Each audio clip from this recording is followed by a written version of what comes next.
Dam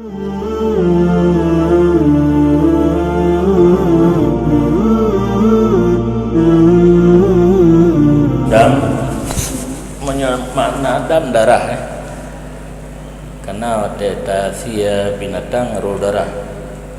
Penyebab kenang dam terjadi pelanggaran di dalam melaksanakan ibadat haji, termasuk segala sesuatu yang haram jadi saat gedanya ihram. Begitu gedanya niat ihram, nah hal-hal yang haramnya haji dapubun, ada pupuknya kenang dam.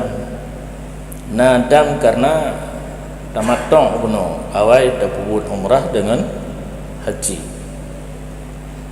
Nah dam tarafuh karena bersenang-senang pakai minyak pakai minyak wangi. Nadam karena terjadi pelanggaran yang menyebabkan binasa lagi ruruh takoh bakai atakanlah tawid yang biasa terjadi di Bir Ali.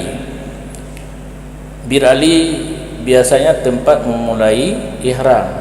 Tidak urun kali genit ihram, kali mano, kali semayang sunat ihram, bak deng breh UE lamoto na bakai nan di Bir Ali.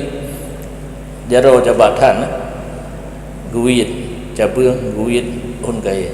Jadi terjadi pelanggaran di saat kita ihram, diwajibkan dam. Damnya na yang kameng, na yang mod, makna mod 1 liter beras. Termasuknya mabit di Mina no. Katanya kai pengun dino. Muaisim di pegah Mina. Moyohana tetamang dalam Mina asli mengsi malam pi le malam mabit taboh kameng kena. Hana tasia kameng haji sah karena mabit di Mina bukan rukun haji, adalah bud wajib di saat kitanya mengerjakan haji dan tinggal kenang dam haji sah.